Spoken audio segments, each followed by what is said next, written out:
Bonjour à tous et bienvenue sur la chaîne Helios Guidance. Je vous propose votre tirage pour le mois de mai 2026. Alors, petite nouveauté sur la chaîne, je vais regrouper en une seule vidéo le tirage général et le tirage sentimental. Donc, vous allez avoir dans cette vidéo deux tirages à la suite. Donc, si le côté relationnel vous intéresse, ne coupez pas à la fin de celui-ci. Je refais le tirage et on part sur l'analyse relationnelle et affective. Donc, il n'y aura plus qu'une seule vidéo par signe par mois et il y aura évidemment toutes les informations dedans. Donc, cette petite précision faite, je vous invite à rentrer les béliers dans ce tirage du mois de mai, pour lequel je suis allée rechercher les 3 cartes qu'on avait eues dans la guidance annuelle sur la période du mois de mai. 2 d'épée, hiérophante et 2 de pentacle. Alors on est avec des 2 majoritaires, ça veut dire qu'on va être dans une phase de réflexion. Une phase de réflexion où on va, étudier les options, on va essayer de voir les compromis qu'on peut faire, on va voilà, il y a cette notion quand même d'essayer de faire coïncider des choses, d'essayer de voir la meilleure option. Le 2 d'épée, il réfléchit à comment faire. Le hiérophante, soit c'est quelqu'un qui va venir vous aider, soit c'est une institution qui doit valider, hein. C'est soit on attend une autorisation, une validation, soit c'est quelqu'un qui vous soutient, qui vous aide et qui vous donne des informations utiles pour progresser. Le 2 de pentacle, c'est les compromis qu'on doit faire. Alors les compromis avec les règles, le hiérophante, hein, c'est-à-dire que, peut-être que, la façon dont vous imaginez les choses est pas tout à fait possible et donc il va peut-être falloir s'adapter, ou bien, peut-être qu'on va vous donner des conseils qui vont vous demander de réadapter, ce que vous pensiez. Alors on voit que dans la carte dominante, on a la force. La force, c'est une carte positive par rapport à ça, puisque ça dit que vous êtes en maîtrise de la situation, que vous avez le contrôle, que vous êtes en bonne posture et que vous maîtrisez. Alors, maîtrisez quoi? Bah, vos instincts, vos pulsions et que vous êtes dans une situation plutôt confortable et maîtrisée. Donc ça, c'est une bonne nouvelle, c'est une bonne chose. Ça veut dire qu'il n'y a pas vraiment d'inconfort dans ce qu'on va regarder. Il y a surtout, je pense, la nécessité d'être conscient de ce qui se passe, et de garder le contrôle en toutes circonstances. Alors vous êtes dans quel état d'esprit? Ah! As de bâton. Alors, as de bâton, vous avez plein d'envie, vous êtes dynamique. Alors évidemment, vous êtes bélier, donc vous êtes le signe qui a voilà, des impulsions, de l'imagination, qui veut toujours, partir sur quelque chose de neuf, hein. Donc vous êtes quand même, le signe de l'émergence, de l'énergie, un feu, donc c'est normal et donc là, vous allez être tout à fait comme un poisson dans l'eau pour un bélier, par rapport à l'énergie que vous allez ressentir. Donc très bien, vous êtes motivé, dynamique, enthousiaste, positif, énergique, vous avez, justement de l'énergie à revendre, tout va bien pour vous d'un point de vue de l'état d'esprit. Qu'est-ce qui vous préoccupe? Eh ben, ce qui vous préoccupe, c'est par quoi commencer? As de denier. Je prends quoi en premier? Je fais quoi? C'est quoi ma première action? Je suis super enthousiaste, super motivée, mais je commence par quoi? Et c'est ça le problème, c'est que vous allez être obligé de réfléchir, de poser, alors c'est pas un problème de réfléchir, mais c'est que vous pouvez pas vous lancer tête baissée. Vous êtes obligé, à minima, de faire un plan ou en tout cas de faire des choix, de choisir des options, de faire des compromis parce qu'en fait, poser l'action telle que vous la souhaitez, c'est pas vraiment possible. D'ailleurs, on verra, hein, il y a quand même, on va passer à celle-ci directement parce qu'elle s'imbrique logiquement. C'est-à-dire qu'il y a quand même l'arcane 13 dans le côté pratico-pratique. Qu'est-ce qui se passe vraiment? Bah, vous êtes obligé de changer, de méthode, de, faire volte-face, de, montrer, courage et détermination pour, transformer les choses, pour aller au bout. Mais il y a du changement. Donc, vous êtes un as de bâton, optimiste, dynamique et vaillant. Mais vous savez pas trop bien par quoi commencer et en fait, bah, ça vous oblige un peu à changer les plans. Voilà, ça vous oblige à changer la donne, mais c'est pas grave, hein. Vous vous dites: «OK, c'est le jeu, pas de problème. Il vaut peut-être mieux que je prenne 5 minutes et que je réfléchisse à quelle direction je prends plutôt que, d'y aller à fond tête baissée et puis de me retrouver à un moment donné à me dire: "Mais qu'est-ce que je fais là? Pourquoi mon projet il en est là et pas, là où je voulais qu'il aille?"» Donc certes, il va falloir, que votre, j'allais dire, c'est pareil, l'as de bâton, c'est aussi la créativité, donc il va falloir que votre créativité soit là pour que vous puissiez amorcer des choses. Néanmoins, on vous demande pas d'y aller, tout feu tout flamme, on vous demande de réfléchir et de bien démarrer et c'est d'ailleurs ce qui vous préoccupe. Au niveau professionnel, qu'avons-nous? Alors, on a quand même une reine d'épée et le monde. Alors, ce que ça nous dit, et ça pourrait hein, vraiment être très très en lien avec ce fameux 2 hein, qui vous demande de réfléchir et de pas vous jeter à l'eau, parce que la reine d'épée, elle a une expérience de vie qui fait que elle se dit: Moi, je suis pas l'enthousiasme, je suis pas, voilà, je ne suis ni la coupe ni le bâton, je suis le mental, hein, l'épée. Et donc le mental, lui, il analyse froidement, il réfléchit, voilà, hein, il fait un tableau, et puis, il fait des colonnes, des plus, des moins et c'est tout, hein. Il y a pas d'affect, il y a pas tout ça. La reine d'épée, elle a déjà eu des mésaventures, elle veut pas se refaire avoir. Et le monde, lui, il est dans la volonté d'aboutir et d'obtenir du succès. Donc vous allez aboutir, mais vous allez aboutir pourquoi? Parce que vous n'êtes pas dupe. Vous allez aboutir parce que vous n'allez pas vous laisser berner par, un démarrage en trombe. Vous allez vous dire: «OK, ce qu'on me présente là au boulot ou à l'extérieur dans mes activités, ça me paraît super chouette, mais attention, peut-être qu'on m'a déjà utilisé pour justement cette énergie de démarrage et que là, il va falloir que je sois un peu plus stratégique et que je joue avec les règles ou que je me fasse aider et que je décide, hein, que je choisisse quelle est la meilleure option pour moi. Donc ici, votre NDP, elle vous sert à être lucide et d'avoir une excellente analyse de la situation et le monde, du coup, vous amène à la réalisation et à l'aboutissement. Donc c'est excellent, hein, c'est excellent et vous êtes donc en maîtrise de la situation. C'est-à-dire que vous n'êtes pas le jeu de quelqu'un ou quelque chose qui, pourrait juste vous utiliser. Vous êtes, aux commandes et vous menez la danse. Donc effectivement, vous êtes en maîtrise. Sur le plan relationnel, alors on va, regarder ces 2 cartes et puis on les gardera pour le deuxième tirage, hein, on ira les développer. On a la roue de fortune et le 4 de coupe. Roue de fortune, qui est quand même l'arcane majeur du duo, évolution, nouveau départ, renouveau, voilà, évolution favorable, il y a quelque chose qui se remet en mouvement, dans cette, dynamique relationnelle. 4 de coupe, on peut avoir soit de l'engagement et de la pérennité si vous étiez dans quelque chose d'assez incertain et mouvant, soit de l'ennui si vous êtes déjà dans quelque chose de très stable, très, très engagé, pérenne. Le 4 de coupe vient dire qu'il y a un peu trop de routine et qu'on s'ennuie un peu. Alors la roue ici, qu'est-ce qu'elle dit? Elle dit que soit on évolue vers de la stabilité et de l'ancrage, soit on évolue vers quelque chose qui se pose, qui s'ancre et qui, du coup, devient un peu plan-plan, vers de la routine. Donc ça, on ira bien évidemment le développer plus tard. Si vous êtes célibataire, il pourrait y avoir une rencontre un peu mitigée. 4 de coupe. C'est une rencontre qui pourrait à la fois être, j'allais dire engageante, durable, mais qui sera pas complètement satisfaisante. C'est-à-dire que c'est pas la rencontre qui va vous bouleverser. C'est une rencontre où vous vous dites: «Il y a du plus et il y a du moins et j'arrive pas vraiment bien à déterminer si c'est plus de positif ou plus de négatif». Donc ça, bien évidemment, comme je vous l'ai dit, on ira voir dans le deuxième tirage et on le déploiera bien plus. Qu'est-ce qu'on attend, par rapport à votre chemin de vie? C'est quoi, j'allais dire l'enjeu du mois? C'est le 7 de denier. C'est d'être en capacité d'utiliser son potentiel pour le déployer de façon, certain, de façon concrète et donc, en fait, si vous voulez, on vous dit avec le 7 de denier que c'est pas parce que vous y arrivez, c'est pas parce que vous atteignez un certain niveau de réussite qu'il faut vous endormir sur vos lauriers.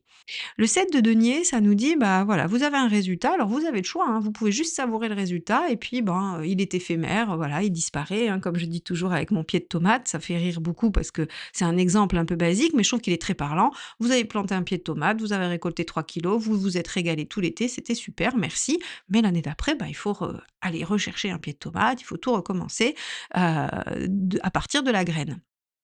Le 7 de denier, lui, il dit, tu as reçu 3 kilos de tomates. Garde donc toutes les graines de tes tomates, mange tes tomates, savoure-les, mais garde les graines, fais-les sécher et plante-les l'année d'après. Et si vous plantez toutes les graines d'un pied de tomate, vous en avez un champ. Et donc, en fait, si vous voulez, c'est vraiment ça le principe du 7 de denier. C'est une victoire, mais qui demande à être entretenue. C'est une victoire, c'est une réussite qui demande à être déployée. C'est pour ça que le 7 est toujours une carte de potentiel. Donc, ici, on vous dit, attention, ne vous leurrez pas. Ok, vous allez peut-être aboutir à quelque chose, mais ça peut donner bien plus. Ça peut donner du 21, ça peut évoluer avec le hiérophante, donc, et c'est de toute façon très prometteur. Vous avez 2 as, as de bâton, as de denier. Donc, c'est prometteur. Ne nous arrêtons pas au 7. Alors, quelle est, j'allais dire, l'attitude conseillée? Tempérance, hein, c'est l'arcane 14. Ici, il l'appelle patience, mais c'est tempérance, c'est l'équivalent en tout cas. Et donc, effectivement, tempérance, elle prend le temps, certes, mais elle fait des compromis. Elle dialogue, elle essaye de trouver, j'allais dire, oui, une forme d'harmonie à l'image du 2 de Pentacle. Je vous ai dit que le 2 de Pentacle, c'était essayer de faire des compromis, de concilier des choses. En fait, j'allais dire, elles sont connectées au niveau énergie. Elles ne sont pas les mêmes, bien évidemment, mais elles peuvent avoir une petite nuance, commune qui est ce fait du compromis, de trouver l'équilibre, de trouver l'entre-deux. Donc on vous dit, ben, puisque, vous êtes quand même obligé de faire avec à la fois votre passé, à la fois, les contingences extérieures, à la fois peut-être certaines limitations, eh bien on vous dit essayez de trouver cette position parfaite entre les 2 qui permet de faire avancer les choses sans les brusquer, sans les mettre en échec et qui en fait finalement va vous permettre de déployer ce potentiel. Potentiel professionnel, potentiel relationnel. On va aller voir ce qu'il ne faut pas faire. La tour, eh ben oui, la tour, il ne faut pas tout envoyer balader d'un revers de manche. Il ne faut pas perdre patience et la maîtrise de soi, ne pas se révolter contre ceux qui vous demandent de vous adapter finalement. Il faut prendre le temps de réfléchir, ne pas être trop fougueux, mais être dans je me rappelle qu'il y a des situations par le passé qui ont pu être compliquées. Je suis déterminée et jusqu'au boutiste et je suis capable de m'adapter et de transformer les choses. Et donc ça ne donne pas du tout une maison Dieu. Ça ne donne pas quelqu'un qui va, mettre un coup de pied dans la fourmilière, tout envoyer balader et puis faire écrouler les choses. Donc on vous dit c'est rigolo parce que ici vous avez patience et c'est étonnant que j'ai ce jeu-là parce que tempérance est rarement appelée patience dans les jeux. Et là, en fait, on vous dit, bah ça, c'est la carte de l'impatience. Je suis impatient et j'arrive, je déboule là comme dans un jeu de quilles et je fracasse tout. Et patience, c'est j'harmonise, je fais en sorte que tout tienne ensemble, je trouve des compromis, je dialogue, j'attends. Donc, vous voyez, c'est vraiment les deux attitudes inverses. Alors, vous arrivez à quoi à la fin, mes chers béliers, hein, parce que on se dit, tiens, il y avait de l'enthousiasme, mais il y a une bonne maîtrise. On vous demande, de réfléchir et en fait, c'était quoi tout l'enjeu de tout ça? Ben l'enjeu, c'est le 8 de coupe. Le 8 de coupe, c'est, d'être capable de laisser derrière soi certaines choses pour aller chercher ce qu'on pense être meilleur. Donc en fait, il y a une progression, il y a une véritable élévation, progression, optimisation des choses. Donc déjà, sur le plan social, on est sur du 21, c'est vraiment pas mal et ici, on est sur de la roue. Alors j'aurais tendance à vous dire qu'on n'est pas encore abouti sur le plan relationnel, mais que sur le plan professionnel, on est déjà pas mal et qu'on peut laisser derrière soi, bah, cette fameuse reine d'épée. Hein, finalement, cette blessure, elle vous a été utile, elle vous a donné une leçon, elle vous a permis sur ce mois de mai de ne pas vous laisser embarquer dans les mêmes travers. Et donc, en fait, il y a une notion de progression, d'élévation toujours du hiérophante qui fait que bah, on arrive à dépasser un cap. Le 8 de coupe, c'est une belle carte parce qu'elle vous dit que vous tournez une page. Alors, vous tournez une page qui souvent a été douloureuse puisque c'est de la coupe. Hein, ça vous a touché profondément, ça a été difficile. Donc ça, c'est une excellente nouvelle. Et enfin, la dernière carte, As d'épée, j'entre dans une nouvelle dynamique, je m'ouvre à une nouvelle forme de communication. Alors, je, je- je- je pourrais dire que je suis d'accord avec ça, mais moi, je rajoute toujours avec l'As d'épée, puisque c'est le mental, c'est quand même une nouvelle façon de comprendre les choses, de les voir. C'est une nouvelle vision du monde, l'As d'épée. C'est-à-dire qu'on a changé de mindset, hein, on a changé certains éléments, et donc, on pouvait voir la vie sous un certain prisme, et donc on pouvait avoir peut-être des réflexes, des habitudes, des croyances, des choses comme ça. Avec l'As d'épée, on accède à une autre façon de voir la vie. Et donc ça, c'est assez intéressant parce que j'ai l'impression que de dépasser quelque chose de difficile émotionnellement va vous permettre d'accéder à une nouvelle vision, plus évoluée avec le pape et davantage en maîtrise de votre vie ou de ce que vous en faites, quel que soit le domaine, hein, puisque là, on est sur le général. Que ce soit sur le plan pro, que ce soit sur le plan perso, que ce soit dans n'importe quel domaine de votre vie. Donc ça, c'est assez intéressant, les béliers. Je pense que c'est un mois charnière de transformation, mais de transformation intérieure, hein, pas du tout de rupture, voilà, il y a rien qui indique ça. Il y a vraiment une nécessité d'une transformation profonde et intérieure. Bon, on va regarder ce qui se passe du côté relationnel et affectif, donc le temps de réaliser le tirage en accéléré. On se retrouve pour l'analyse.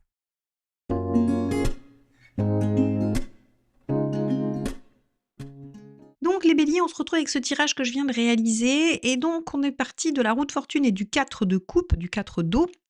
qu'on a eu dans le tirage général.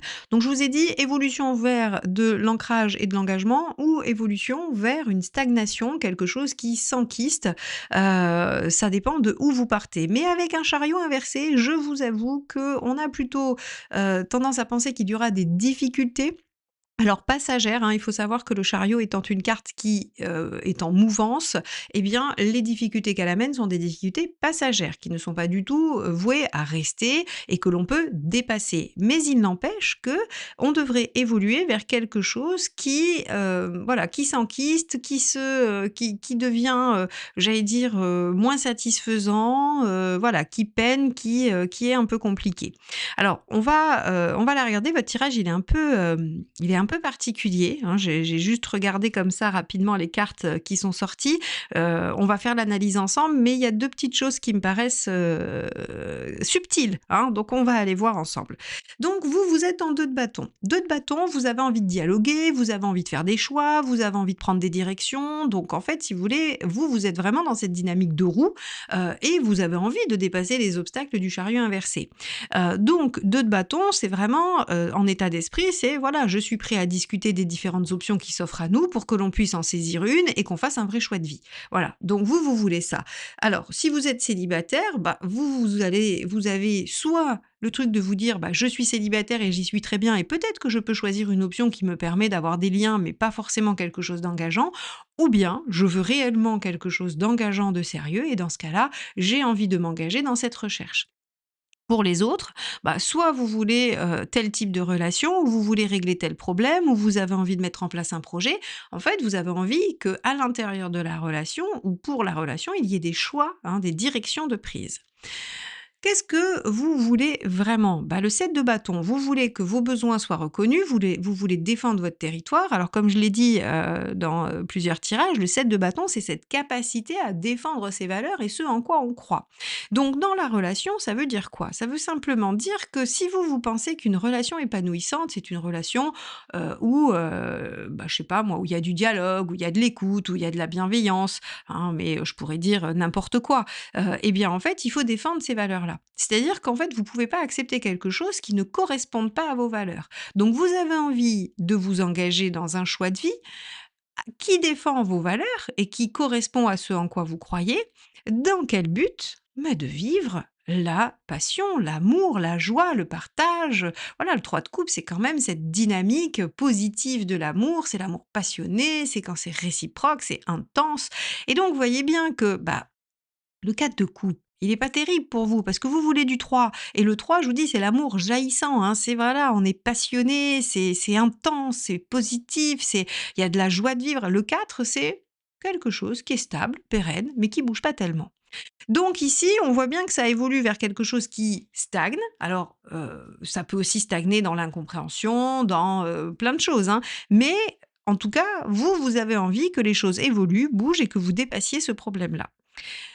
Alors qu'est-ce qui va poser problème? Bah, encore une fois, l'empereur. C'est pour ça que je vous dis pas que ça évolue vers de l'engagement. Alors ça pourrait, hein, finir par évoluer vers un engagement que chacun va, essayer de dynamiser la relation. Mais en tout cas, ce qui pose problème, c'est l'empereur. C'est ce qui est ancré, c'est ce qui est posé, c'est ce qui est vissé au sol, hein. L'empereur en négatif, c'est vraiment ce qui ne bouge pas, ce qui ne peut pas être remis en question, ce qui est, fatalement, voilà, j'allais dire, oui, vissé au sol. J'ai pas d'autres choses qui me viennent. Donc en fait, ce qui pose problème, c'est la stagnation. Qu'est-ce qu'il faut faire? Le 2 d'épée.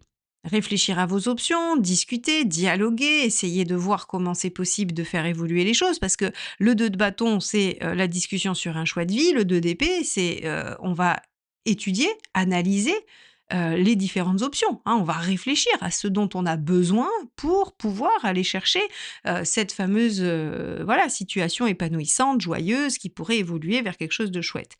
Donc on vous dit avec le 2 d'épée, bah, qu'il va falloir quand même, ne pas se voiler la face et regarder les différentes options qui s'offrent à vous, que ce soit dans une nouvelle relation qui vient de naître ou dans quelque chose qui existe déjà. Et là, on va avoir la première carte qui me paraît un peu compliquée, enfin qui me paraît compliquée par rapport à ce que je vois en face, c'est qu'ici on vous dit: «Il ne faut pas être dans le diable». Alors pourquoi il ne faut pas être dans le diable? Bah, probablement parce qu'on vous dit: «Ne passez pas par des moyens détournés», il faut par l'opposition, être honnête et sincère, il ne faut pas chercher à duper l'autre, il ne faut pas chercher à l'embarquer, dans alors une forme de manipulation. Là encore, loin de moi l'idée de dire que vous allez être manipulateur, mais vous savez, on a tous cette capacité à essayer de faire en sorte, dans notre façon de présenter les choses, de faire en sorte que l'autre adhère, hein, adhère ou vienne de notre côté. Ça, c'est une j'allais dire, c'est une capacité de la communication. Je pense que tout le monde l'a ça, hein, ou en tout cas une grande partie des gens. Et là, en fait, si vous voulez, on vous dit: «Bah, il va falloir 2 de bâton et 2 d'épée, discuter le plus sincèrement possible et ne pas essayer ni de se mentir à soi-même et de s'entourlouper, ni d'entourlouper l'autre». D'accord? Ni, j'ai envie de dire, de rentrer dans quelque chose où on se sentirait en dépendance aussi, hein, voilà. Donc on vous dit: «Évitez la dépendance affective». Faites un choix et imposez-vous. Parce que vous pouvez pas subir, par exemple, les j'allais dire les problématiques de l'autre, ou en tout cas si l'autre vous amène dans ce genre de jeu. Pourquoi je dis ça? Tout simplement parce que j'ai un diable là-bas, hein. J'ai aussi un diable et donc on pourrait imaginer qu'on vous dit: «Ne jouez pas le jeu de l'autre». Et jouer l'honnêteté parce que c'est la seule chose qui vous permettra de sortir de cette espèce de combo magique là de diables où en fait chacun, déjà chacun se rend un peu dingue et manipule l'autre dans le but d'assouvir une dépendance, hein. Alors dépendance affective bien sûr, mais enfin bon. Donc, si je résume, là, les béliers, vous avez envie de faire un choix de défendre votre point de vue parce que vous voulez quelque chose d'intense et passionnant avec un véritable amour, mais il y a des choses qui sont ancrées et qui fonctionnent comme ça peut-être depuis longtemps, soit dans vos schémas, soit dans la situation et on vous dit: «Essayez d'étudier les différentes options et ne rentrez pas dans un jeu de stratégie ou de dupe et soyez honnête». Qu'est-ce qu'on a en face? Ben, en face, on a quelqu'un qui est en justice. Alors être en justice, c'est être assez pragmatique, avoir du mal à connecter les émotions, vouloir se faire entendre, vouloir trancher, décider, mais un peu froidement et c'est ça qui pose problème aussi, hein. Avec un diable, on peut avoir quelqu'un qui a du mal à se laisser aller à l'émotionnel, ce qui peut valoir un cadre de coupe, hein. C'est-à-dire qu'on est avec quelqu'un qui est peut-être gentil, sympathique, qui, fait des choses, mais on se dit: «Tiens, ça manque un peu d'intensité émotionnelle, ça manque un peu de sentiments, enflammés». Donc on a quelqu'un effectivement en justice, hein, qui est plutôt dans des aspects pratico-pratiques, pragmatiques, de décision et d'organisation que, dans le laisser aller à des sentiments. Pourtant cette personne veut que les choses évoluent. Alors, elle veut peut-être faire avancer très vite, avec la roue de fortune, la situation, mais vers quelque chose de plan-plan, de justice, hein, vous voyez? Donc, peut-être que cette personne, elle a peur, elle a, une peur bleue d'être seule et qu'elle veut, très, très vite s'engager avec quelqu'un pour, se sentir sécurisée. Ça pourrait être ça. En tout cas, on a quelqu'un qui veut faire évoluer les choses, qui veut aller de l'avant, mais attention, on a quelqu'un qui est en diable, d'accord? Qui a l'intention d'utiliser le diable. Donc tout ce qui est en son pouvoir pour obtenir ce que cette personne souhaite, d'être peut-être pas tout à fait toujours très honnête, être en capacité de pervertir parfois un peu la réalité pour ne pas, voilà, être en porte-à-faux. Donc si vous voulez, moi j'ai l'impression qu'on a quelqu'un en face qui, a minima se ment à soi-même et vous amène dans quelque chose qui n'est pas du tout, ce qu'elle a l'air de dire. Ou alors quelqu'un qui, par nécessité, met en œuvre des mécanismes inconscients qui amènent un peu ce type de relation. Et donc en fait, si vous voulez, ça vous amène à un truc qui est à moitié satisfaisant et pas complètement, quoi, vous voyez? Donc il y a des aspects positifs, peut-être que oui, bah, la personne, elle veut s'engager, elle est là, elle est toujours là, mais ça vous paraît un peu étonnant. Qu'est-ce qui pose problème? Bah, moi, j'ai envie de vous dire que ce qui pose problème, mes chers béliers, c'est que c'est un peu lourd. 10 de bâton, c'est qu'en fait, on porte beaucoup. C'est qu'il y a beaucoup de contraintes, il y a beaucoup d'efforts. C'est quelque chose qui demande quand même, voilà, enfin, pour aboutir, il faut en faire, hein. Voilà, faut faire des efforts, faut faire des sacrifices, c'est long, c'est laborieux, c'est difficile, ça pèse lourd, hein. C'est en négatif, hein, ce 10. Donc, on va aller chercher tout ce qui va pas aller dans cette carte-là. Et donc effectivement, on peine à aller au bout, on peine à aboutir à ce qu'on veut. Donc on se dit: «Tiens, qu'est-ce qu'il faut aller chercher?» Bah, il faut aller chercher, regardez, tempérance, le dialogue. Le dialogue, la communication, les compromis et 6 de coupe, il faut aller chercher la réciprocité, le partage de sentiments, la bienveillance, pareil la conversation, le dialogue, hein. 6 de coupe, il y a une bonne communication, il y a un bon dialogue entre les 2. Donc moi, j'ai l'impression que vous voulez une chose et en face de vous, on a quelqu'un qui vous oppose presque un business plan relationnel, quoi, hein. Donc voilà, bah, ça va se passer comme ça, comme ça, comme ça, comme ça et c'est très bien parce que c'est rassurant et puis moi, c'est comme ça que je fais, donc j'en démords pas. Sauf que vous, vous aspirez à autre chose et on vous dit: «Ne rentrez pas dans ce jeu en vous disant: "Bon, mais peut-être que cette personne, elle va changer, elle va évoluer"». Non, non, non, non, ne jouez pas le jeu du diable qui agit en fait en sous-marin, comme on pourrait dire, et jouez la carte de l'honnêteté avec le 2 de bâton et le 2 d'épée qui sont des dialogues sur les différentes options. Trouvez peut-être des compromis, mais des compromis qui seront toujours aspectés par le 6 de coupe. La bienveillance, la réciprocité, l'amour partagé, voilà, hein, tout ce qui amène en fait du positif. J'ai tendance à penser que si vous êtes dans une dynamique de rencontre, hein, si vous êtes célibataire, on pourrait vous dire: «Attention aux faux-semblants, attention aux gens qui n'auraient pas envie, j'allais dire de s'ouvrir ou de partager». C'est votre job là. Vous devez amorcer ça et vous devez aller voir si c'est possible. Si ça ne l'est pas, peut-être qu'il faudra ne pas développer cette relation. Et pour ceux qui sont déjà en relation, ne laissez pas l'autre s'enfermer dans son mécanisme qui, à mon avis, est inconscient, mais n'est pas le bon. Et ouvrez le dialogue, soyez honnête et sincère et ne laissez aucun doute s'insinuer dans ce que vous voulez voir advenir dans cette relation. Comment on finit? Eh ben, écoutez, c'est plutôt pas mal. On finit avec un as d'épée, donc on a un renouveau, nouvelle façon de faire, nouvelle façon de voir les choses. 9 de bâton, on est sorti de sa zone de confort, donc on est sorti du 4, hein, a priori, donc on arrive à aller un peu au-delà. Donc ça veut dire qu'on a fait avancer la situation, on l'a fait évoluer. Je pense que c'est principalement grâce à votre envie, hein, votre envie de faire avancer les choses, votre fougue, votre détermination, votre capacité à vous mettre en mouvement, à votre capacité d'initiative, bien sûr, les béliers. Il faut vous dire que ce mois-ci, ça va reposer sur vous. C'est-à-dire que l'autre est dans une dynamique bien trop, j'allais dire, enfermée, cloîtrée, cloisonnée pour pouvoir amener la dynamique de discussion. Je pense que ça doit venir de vous et que ça vous permettra de faire évoluer la situation et de dépasser les obstacles que vous allez rencontrer en mai.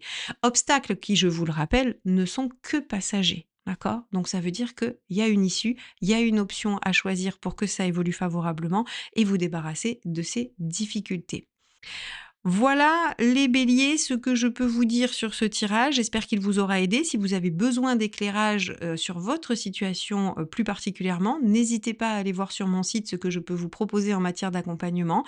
Donc il y a de l'astrologie, du tarot, voilà, du coaching. C'est sur heliosguidance.com et merci infiniment pour vos likes, vos partages, vos commentaires et vos abonnements parce que c'est ainsi que la chaîne peut vivre et je vous en remercie infiniment. À bientôt, bye bye.